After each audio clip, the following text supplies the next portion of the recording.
नमस्कार मित्रांनो, आजच्या कथेमध्ये आपले स्वागत आहे. आपल्या यूट्यूब चॅनलवर जर नवीन असाल तर चॅनलला लगेच सबस्क्राईब करा. इथे तुम्हाला रोज नवनवीन कथांचा आनंद घेण्यास मिळेल. तर चला कथेला सुरुवात करूया. माझं नाव विशाल.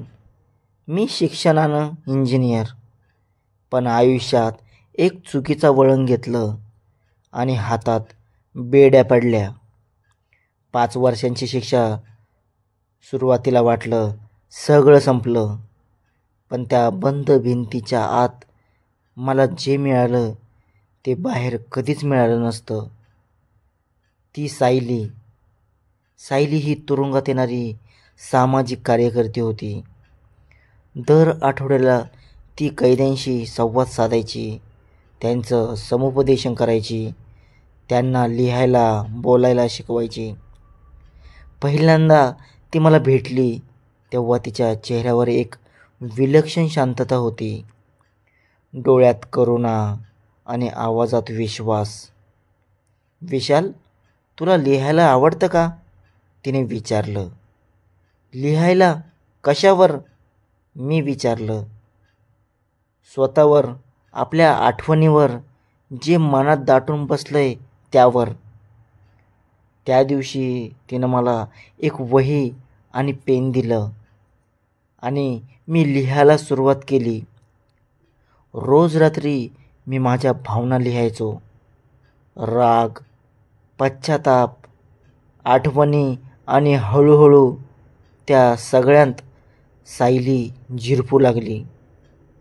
तिचं हसणं, तिचं बोलणं, तिची काळजी एक वेगळीच ऊब होती त्यात. आम्ही प्रत्येक सेशनमध्ये थोडं थोडं बोलायचो, हसायचो आणि नकळत माझं मन तिच्याकडे झुकू लागलं. एक दिवस मी तिला विचारलं, तू हे सगळं का करतेस? इतक्या गुन्हेगार लोकांसाठी का वेळ घालवतेस? ती हसली. गुन्हेगारामध्येही माणूस असतो विशाल. त्यांच्या मनातसुद्धा प्रेम, पश्चाताप आणि माणुसकी असते. बस फक्त कोणीतरी त्यांना समजून घ्यायला हवं.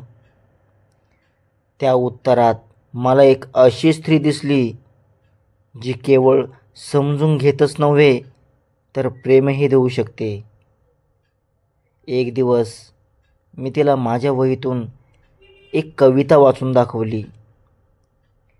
भिंती उंच असल्या तरी मनात उगवतात फुलं. तुझ्या एका हास्यात माझं संपूर्ण आयुष्य गुंफलं. सायली क्षणभर गप्प झाली. मग ती माझ्याकडे आली आणि माझ्या हातावर तिचा नाजूक हात ठेवला. माझ्या मनामध्ये तुझ्या सारख्याच कुणाला वाट पाहताना खूप वर्षे गेलीत. विशाल, त्या क्षणात सगळं थांबलं. फक्त मी आणि ती. बंद तुरुंग, पण मोकळं आभाळ. त्याच रात्री मी स्वप्नात तिला मिठी मारताना पाहिलं. ती मिठी फक्त शारीरिक नव्हती, ती गहिरं प्रेम होतं. त्यानंतर सायली माझ्यासाठी केवळ समुपदेशक राहिली नाही, ती माझी उम्मीद बनली. पुढच्या महिन्यात तिनं सांगितलं की तिचा प्रोजेक्ट संपत चालला आहे आणि ती दुसऱ्या शहरात जाणार आहे. माझं मन सुन्न झालं. मग आपण पुन्हा भेटणार का? मी विचारलं. ती हळूच म्हणाली, तू सुटशील त्या दिवशी मी बाहेर तुझी वाट पाहत असेन. शेवटच्या दिवशी ती माझ्यासाठी एक पत्र सोडून गेली. विशाल, तू माझ्या आयुष्यात आल्यावर मला समजलं की प्रेम कुठेही होऊ शकतं, बंद भिंतीआडसुद्धा. तू एक चांगला माणूस आहेस. तुला स्वतःवर विश्वास ठेवायला हवा. मी वाट पाहीन, केवळ बाहेरच्या दरवाज्यावर नाही तर मनाच्या उंबरठ्यावर सुद्धा. तुझी सायली. तिचं ते पत्र वाचून मी खूप दुःखी झालो आणि तिच्या आठवणीमध्ये माझ्या शिक्षेचे दिवस चालले होते.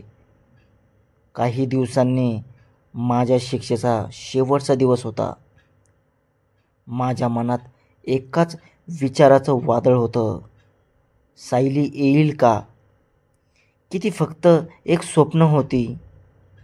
सकाळी जेलच्या दरवाज्यातून बाहेर पडलो तेव्हा सूर्यकिरण अंगावर पडत होते, पण मन मात्र थोडं थरथरत होतं.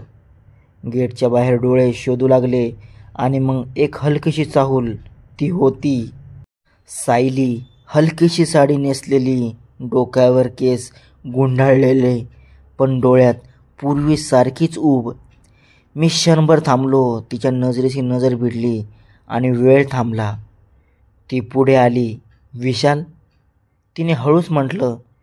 मी काही न बोलता तिच्या समोर उभा राहिलो.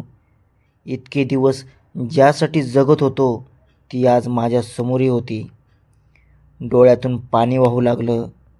सायलीने माझा हात पकडला आणि ओठांवर हलकंसं स्मित करत म्हणाली, मी म्हटलं होतं ना वाट पाहीन.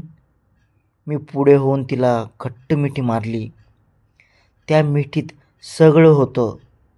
पश्चाताप, वाट पाहणं, ओढ, प्रेम आणि एक नवीन सुरुवात. ती मिठी लांबली आणि मग आमच्या ओठांमध्ये एक हळकुंज स्पर्श झाला. सावध, नाजूक, पण मनात खोलवर उतरणारा. माझ्या स्वप्नात मी अनेक वेळा तुला असं स्पर्श केलाय. मी हळूच कुजबडलो. सायली माझ्या छातीवर डोकं टेकवत म्हणाली, माझं हृदय दररोज तुला स्पर्श करत होतं विशाल. त्या संध्याकाळी आम्ही दोघं एकत्र एका छोट्या हॉटेलमध्ये गेलो. खोलीत शांतता होती. फक्त खिडकीतून येणारा मंद वारा आणि आमचं एकमेकांवरचं अविश्रांत लक्ष. सायली माझ्या समोर बसली आणि माझ्या डोळ्यात पाहत म्हणाली, आज तू मोकळा आहेस. पण मला वाटतं आपली खरी मोकळीक ही आज आपल्यात आहे. मी तिच्या जवळ गेलो. तिचे केस अलगद मागे सारले, गालावर ओठ टेकवले. तिचा श्वास थोडा गडबडलेलं, पण तेच तर खरं होतं. आपल्यातलं प्रेम आता कुठल्याच भिंतीमागे लपलेलं नव्हतं. त्या रात्री आम्ही दोघं एकमेकात विरघळलो. प्रत्येक स्पर्श प्रेमाने भरलेला होता. कुठेही घाई नव्हती, वासनेची हाव नव्हती. फक्त प्रेमाची हळूहळू उलगडणारी कविता होती. तिच्या मऊ ओठावरची चव, तिच्या हातांनी ओढलेली जवळीक आणि माझ्या छातीत धडधडणारं हृदय, सगळं खरं खरं वाटत होतं. तू पुन्हा एकदा मला स्वतःसारखं बनवलंस, मी म्हणालो. सायली डोळे मिटून माझ्या खुशीत विसावली. आता आपण दोघं एका नव्या आयुष्याची सुरुवात करूया विशाल. भिंतीआडचं प्रेम आता मोकळ्या आभाळाखाली जगेल. आजची कथा आपल्याला आवडली असेल तर व्हिडिओला लाईक करा आणि सोबतच आपल्या चॅनलवर जे कोणी नवीन असेल त्यांनी चॅनलला सबस्क्राईब करून घ्या. धन्यवाद.